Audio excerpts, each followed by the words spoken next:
Thank you all so much for joining us today. I'm going to pass things over to Ed to get us started. All right, thank you. Good afternoon, everybody. I'm Ed Owens. I'm the director of the Hawk Nation Club here at the University of Hartford. And I'd like to thank you all for taking the time to join us today for our virtual roundtable, Hawks in Flight, where we're going to be discussing some of our recent changes here within Hartford Athletics, including a number of questions from our viewers in the audience today in the Hartford Hawks community. But before we dive in, I wanted to take a moment and thank our panelists for joining us.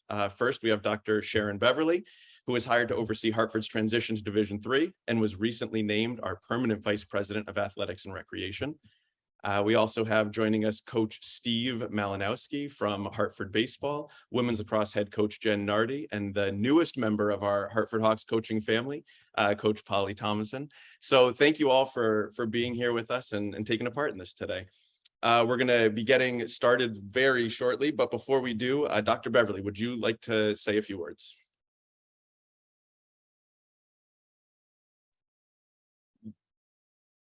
Dr. Beverly, you're muted, sorry.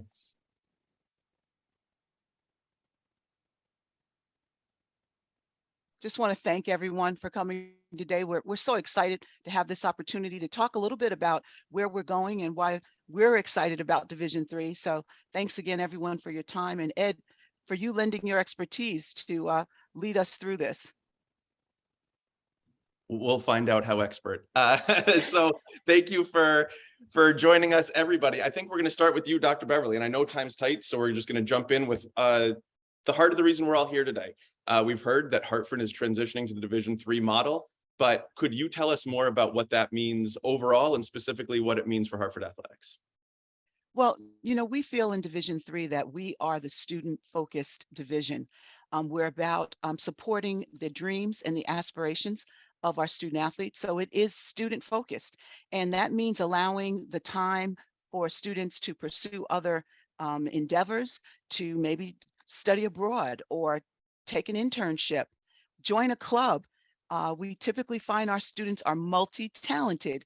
And so they've got plenty of other things that they would like to do while they're in college. And so Division III definitely supports those other initiatives and interests that they may have. That's great. We've heard a lot about the opportunities that our student athletes are going to benefit from.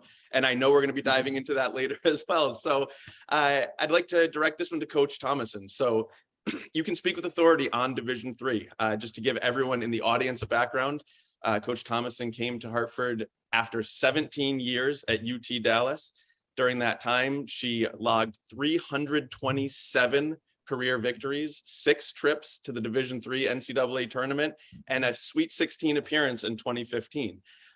So Coach, I think if you could reflect on that time there, your Division III experience coaching and what it was that brought you to Hartford.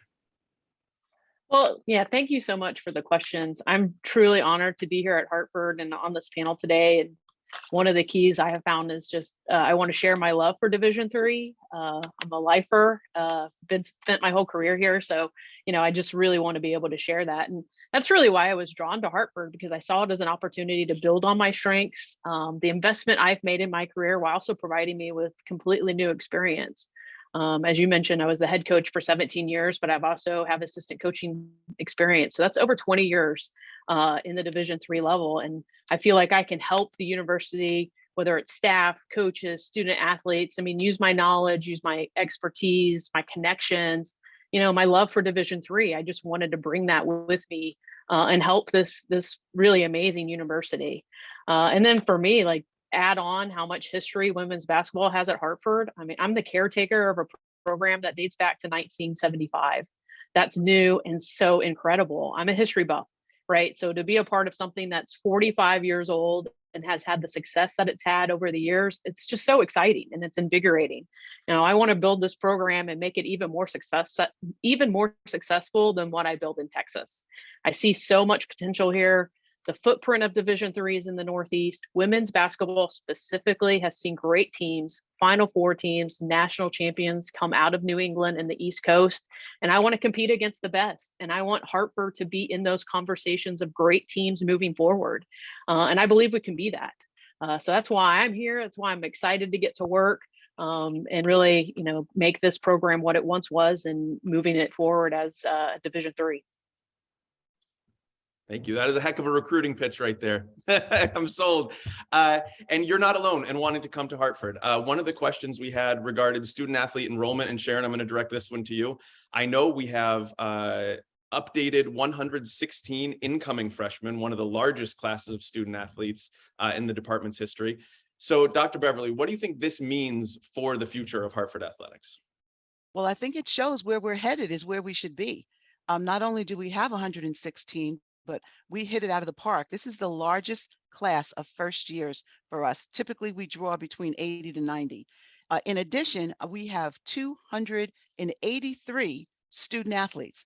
And in the past, we had last year 260.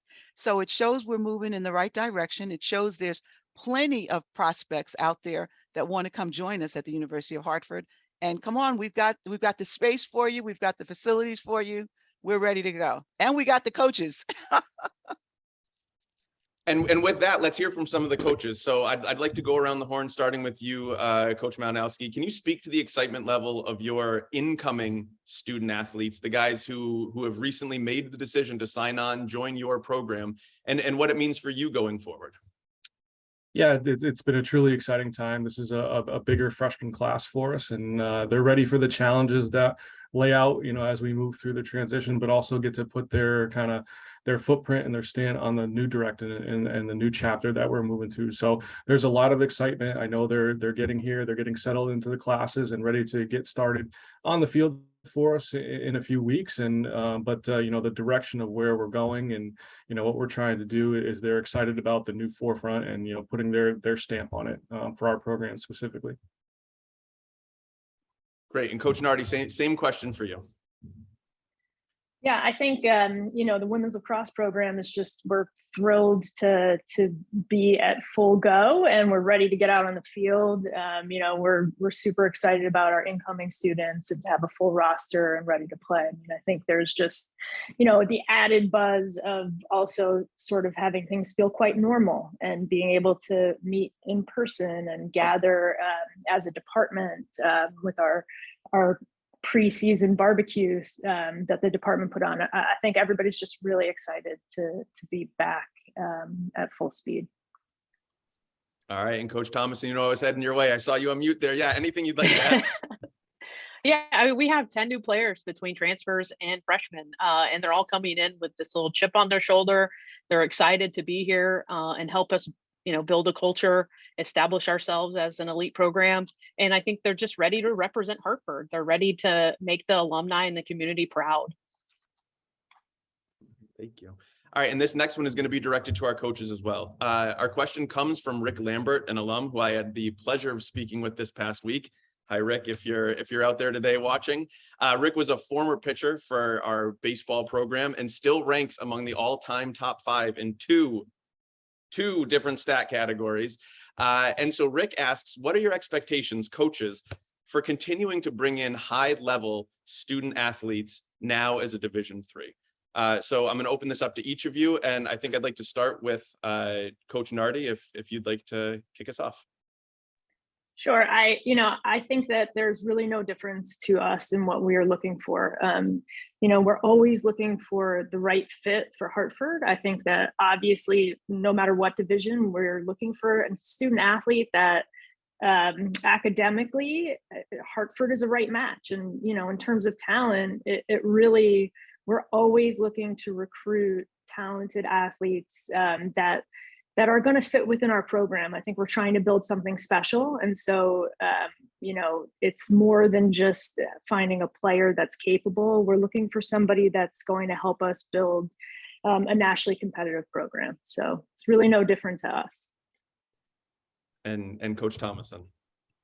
Yeah, I completely agree. Fit's number one, but I think let's be real. Bringing in high-level student athletes is everything. We can't be successful without really strong high-performing student athletes. So from an athletic perspective, every coach is either trying to find that little diamond in the rough or trying to convince a student athlete with offers from quote unquote higher levels or talent to play for them. I think if you look at UConn women's basketball, they always have top 5 draft picks in the WNBA. The Division II champion last year, Glenville State, had multiple Division I transfers on their roster.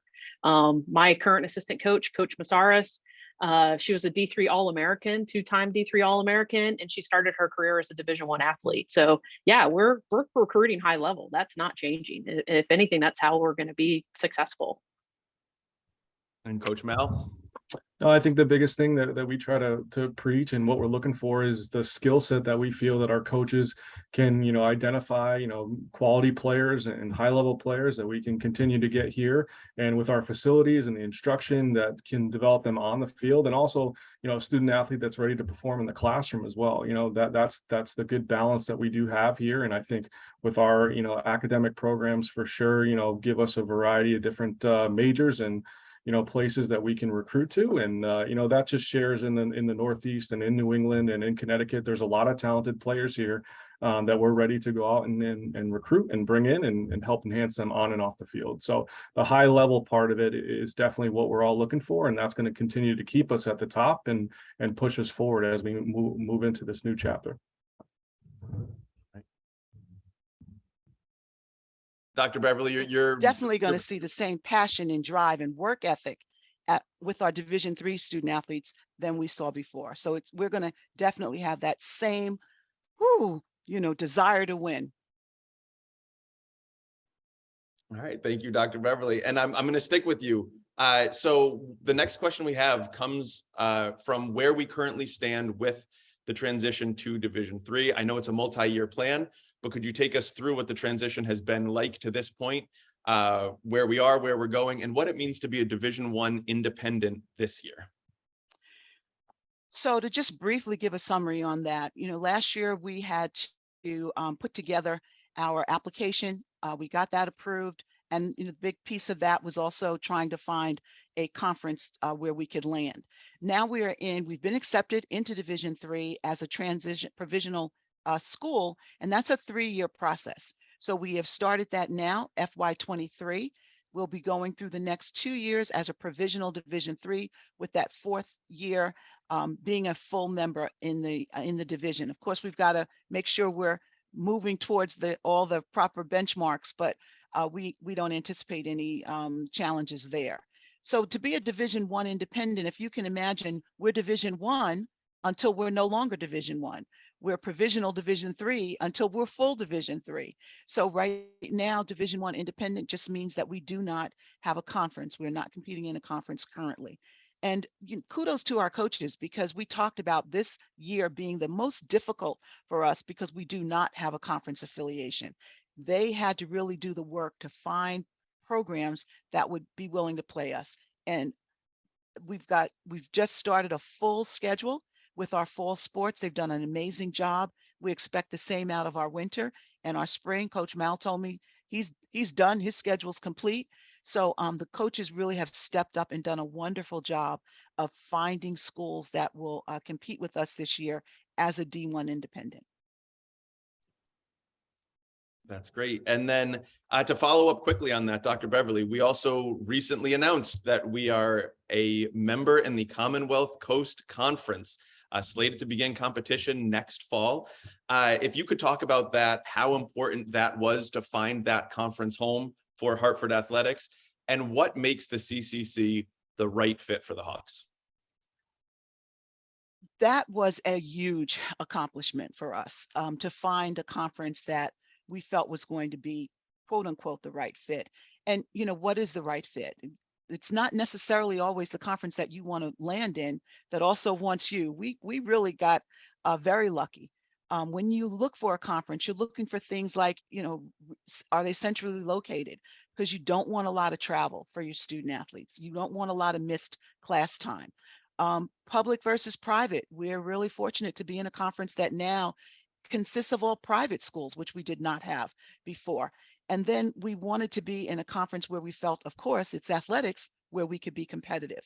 And we do feel that we'll be able to be competitive with our partners in the CCC. So we're very excited about being in the Commonwealth Coast. Our coaches have talked about how excited they are. Maybe one or two of them would like to join in, but it's a good fit for us, and we're really pleased to be there and very humble that the CCC took us in. All right, with that, I can open it up to our coaches. If you guys want to hop in, I know as Dr. Beverly mentioned, this year has been a little bit of a high wire act for you guys in terms of scheduling, and you've done a great job getting your schedules aligned. But now to know that come next year, we are going to have a home, we're going to have that anchor point, what that means for your programs, and especially recruiting wise going forward when you can sell that to our recruits coming in. Sure, I'll jump in. With Coach Thomason. Sorry. There. Yeah, sorry, I should have raised my hand. Yeah, to me, being in a conference like the CCC, I've already been put on a group chat with the other women's basketball coaches, and I feel like that's what I'm searching for, is that camaraderie amongst. We're going to be competitive, we're going to compete against each other, but we're also going to be able to bounce ideas and have relationships outside of the 40 minutes that we compete. So I'm really excited to have that sort of relationship with the other coaches in the league. You don't see that a lot. So I think that says a lot about who they are, the quality of the institutions, the quality of the staff. It makes me really excited moving forward. All right. Coach Mal or Coach Nardi, do you have anything to add? Coach Mal, I see you unmuted there. Great. Yeah, no, it's great to be welcomed in and looking forward to the opportunities that it presents with itself, and knowing where you're going, and now we can start planning for that. So that's the good part of it. And, we're already recruiting against those teams now. So it's nice to know, put them on the schedule and we'll get a chance to play and compete with them, but really looking forward to that opportunity and, that stability for where we're going. All right. And Coach Nardi? Yeah, no, I think just similarly, I think it helps us build a roadmap when we talk about being competitive on a national level. It kind of gives us that vision of, okay, let's look at our conference, see who we're competing against. And I think we're super excited, and we feel pretty good about our chances of being competitive within the conference. All right. Well, thank you. And Jen, I'm gonna stick with you on this one. So I know that last spring, circumstances led to both men's and women's lacrosse not having spring seasons. I have heard that both programs are on track to compete in the spring of 23. So if you could speak to your program, women's lacrosse, right now, where you stand and what your expectations are as we approach the spring. Well, you've heard correct. Last spring was tough, and I think that we've bounced back fully. We have 8 first years, and our roster size right now is sitting at 21. We are hoping to pick up a player or two this year, even maybe transfers or on campus. But we have a full roster, and we have a full schedule. We're going to have 10 to 12 games. And really, this is just a normal year for us. I think, D1, D3, all of that aside, I've got a team of lacrosse players that want to get out on the field and play. And everyone is on board to basically accomplish what we're trying to accomplish, which is to be nationally competitive. And I don't think for any of us, I think the D3 model aligns with what we're trying to do, and we're just excited to be back. That's really all I can say, Ed, is like my team and my staff, like we're just excited to be back out on the field. And to add to that, Coach inherited a team that doesn't have the long history of some of our other sports. Women's basketball, when we talk about the 20, 30, 40 years of competitiveness, she doesn't have that in her, that history in her sport. So the fact that she's gone from us struggling last year, not being able to sponsor a team, to 21 women who are ready to play this year is just, a phenomenal. And I take my hat off to her. And I'm sure we've got some students floating around on campus that played lacrosse and may want to come in and see if they can help us this year as well. But we definitely have to keep that in mind. What she's done in 1 year is truly amazing. Absolutely. And Dr. Beverly, I'm going to stick with you. The university has announced that there's a plan to add additional sports and that's on the horizon. So if you could share your vision with where we stand as far as bringing new programs online here within athletics. Absolutely. That's one of the nice things about this this changed for us. We're going to be adding men and women's tennis. They'll be first up, and we'll be bringing on a coach this year to recruit for us to hopefully launch that team in the fall of 23. And we're also part of our facility vision, which I think we were going to talk about, will be building a track and field. And in the middle of that track and field will be a beautiful field hockey field. And so we will be adding field hockey. Our hope again is to start that the 23rd FY23. No, I'm sorry. We're in FY23 in the fall of 23. And we'll be bringing on a coach sometime in the spring in order to recruit. So we may not be able to field that team, which needs a little bit bigger numbers than tennis. We may not be able to field quite in that fall of 23, but we will be looking to kick that program off at that point. That's exciting. Got a lot of growth. After that, ice hockey's next up, probably 2 years. I wasn't sure if I was supposed to bring that up or not. So now that you said it, okay, it's out there. 2 years. Yeah, there's a lot to look forward to. There's a lot going on. And to that end, Coach Thomason, if I could go back to you, considering your experience in Division III, what are the benefits for our student athletes? I know we touched on it earlier when we discussed the model of Division III, but from the coaching perspective, what have you seen that really resonates with student athletes and makes them attracted to that format? Yeah, what an important question. You know, I think everyone's going to experience life as Division III athlete differently. And to me, that is the beauty of Division III. You get to make your college years exactly what you want them to be.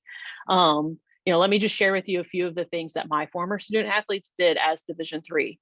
Vice presidents, presidents, treasurers, secretaries of on-campus academic and social organizations, mentors on campus, peer-led tutor instructors, on-campus lab techs, TAs, national sales competitions during season, various on and off-campus internships, student teaching, like in the classroom, on and off-campus part-time jobs, Phi Theta Kappa, Army Reserves. Actually coached 3 players that were in the reserves during their playing careers. I think Division III just provides so much opportunity for you to be more than just an athlete. That's great. Thank you very much. Our next question does concern the new track that Dr. Beverly had mentioned. And Mal, I'm gonna direct this your way, even though it's not entirely baseball related. But we discussed how we're in the design phase for the track and field project. It's soon going to take shape on the northwesternmost portion of our athletic complex between Al Marzouk and Fiandella Field. And I think it's a good opportunity to provide an update on all the rest of the facilities upgrades that people can expect in the future. So Coach Malinowski, if you could take us through a few of those and what people can expect when they visit campus soon. Yeah, and I think, well, with the new track and field hockey in the middle, that's going to be kind of the final piece of, you know, finishing the complex, and it's really going to be one of the nice ones in the Northeast, you know. And anytime you get the new facility, you know, having a track, they have a home, and no different than baseball, softball, and the lacrosse facility, like, and with soccer, that's their home, and that's where they get to train all the time. And all the student athletes can use it in the rest of campus as well, you know, making sure we, you know, enhance what you have to offer to the student athletes, and also on the rec side of things too. So I think that's going to be a great addition. You know, looking forward to running some sprints on that track too, which will be good for our team. So that's a big part of it. And, you know, with the baseball field being returfed, with the softball field this summer, that's going to just enhance our already, you know, I would say dominant facilities that we do have. So looking forward to see those additions, and, you know, the indoor cages as well, to just give our team specifically with softball a shared space and just a place to train year round, and not just for our student athletes, but, you know, when we run camps and clinics and things like that, just the exposure that those can bring to our university that can really enhance what we see. So really looking forward to those facility upgrades, and, you know, I think it's going to enhance the overall experience for everybody on campus. And Coach Mal, I'm going to stick with you, so don't go away. You and I have talked about Hartford baseball's history, and it's a really proud tradition, and it's important to you, connecting the past and the present, and it's important to the program. So if you could run our audience through what you're doing to keep that consistency, maintain that tradition as we do make the transition to Division III. Yep. No, it's I've lived this program for the last 10 years, last decade as an assistant, and being head coach now, I understand all the connections that were made over that last decade and pushed forward by Coach Blood, and understanding from the love for Coach Wickman to the Crunch Bunch, through all the milestones from Sean Newcomb to Dave McKinnon, and everything that the milestones and accomplishment that this program has seen. It's been great. I've had a chance to recruit those players and coach them and build those relationships. So the connection that we have, we had our alumni day, over 30 former student athletes came back and alums playing in the game against our current roster, and also an opportunity in the spring that we did have around a DD Park game. So it's been really cool as a now head coach to see how important that stuff is moving forward, and the relationships that you do have. So but it started with a simple phrase of expecting more, and really seeing that grow over the last few years, and the connection that we do have, and really excited about, I mentioned this a few times, but writing that new chapter moving forward of what this brings for this program, and pushing forward as a staff. And you mentioned the Dunkin' Donuts Park game. I know that as an annual highlight of the baseball calendar. Not to jump the gun. I think we're hoping to have another return trip to the greatest minor league ballpark in the country coming up this spring. So everybody stay tuned for that as we get a date and time locked in. But we're looking to do another event to invite everybody out to celebrate Hartford baseball in the spring. So I think I know we're pushing up against our time here. So there was one more question that was submitted. We had someone ask about our plans to re-engage our alumni and our donors and bring them into the fold as we continue this transition. And while I know nobody came here to listen to me talk, I feel like this is probably my area where I should take this on. So I just want to let everybody here know that we're committed to our alumni and we're committed to our donors. And just because the university has made the decision to transition to Division III, it doesn't mean we don't honor everything that has come before us, everything our alumni have accomplished, or the support that our donors have shown us over the years. The decision wasn't made with any ill intent. It was made to benefit our student athletes and ensure that they had the greatest experience they could possibly have as Hartford Hawks. Now that we're in the midst of the transition, we have a clear home in the Commonwealth Coast Conference. Expect to be hearing a lot more from us as we celebrate our student athletes' many successes and highlight the upcoming changes. There are still more changes to come. This isn't it. We're going to be rolling through this transition. So we want you to be involved in all of it. We want you to be as involved as you want to be with us. Fall sports, as Dr. Beverly mentioned, are in full swing. We've already had a few games on campus. Men's soccer is back they have their home opener on September 7th. Women's soccer will be back in action at home on September 11th against UMass Lowell. Volleyball will be home later in September, and we'd love to have you back on campus to catch a game. Coming up in mid-October, we're going to have our Hawktober weekend. We're going to invite all the members of our Hartford Athletics community and campus-wide community back to campus. And we'd love to have you join us. There's a 5K, which has become another annual tradition for athletics to benefit our cross-country and track and field programs. We are also going to have alumni games, as Coach Mal had mentioned, for baseball, softball, men's lacrosse. We're going to have First Flight to kick off the men's and women's basketball seasons. We'd love to have you come and celebrate those events with us. We want to keep our alumni and current families as engaged as we can have you. Looking ahead to next spring, we do have a plan in place to bring back our annual golf tournament, which has been a highlight of my athletics calendar. We're targeting a May 2023 date, so please check your email inboxes for that as we finalize details. But most importantly, I want to let everybody know that we're here and we're listening, and we need you to be a part of the vision for Hartford Athletics going forward. We couldn't do this without you. We couldn't be where we are without you, and we couldn't move forward without you. If you have questions about the transition, please reach out to me. And if I'm not the proper person, I will get you the answer that you're looking for. If you have questions regarding a specific sport, any one of our coaches is happy to be on board and answer the questions that you have. You're valued members of our Hartford Athletics family, and we want you to be proud, not just of the great things the Hawks have accomplished in the past, but all of the great things that our student athletes and our faculty and our staff are going to achieve in the future. So I hope you guys continue to join us. I know I'm over time, so I apologize for taking that much time. But with that, I want to thank all of our panelists who did join us. I want to thank all of you in the audience for taking the time out of your busy day. I know it's lunchtime, so thank you for sharing your lunch break with us. If you need to reach out to me directly, my email is eowens, the letter E, O-W-E-N-S @hartford.edu. Or you can contact anybody by visiting hartfordhawks.com and checking out our staff directory. That's also where you'll see a replay of this call today. So thank you all. We appreciate you. We hope you have a great rest of your day, and we'll see you on campus real soon.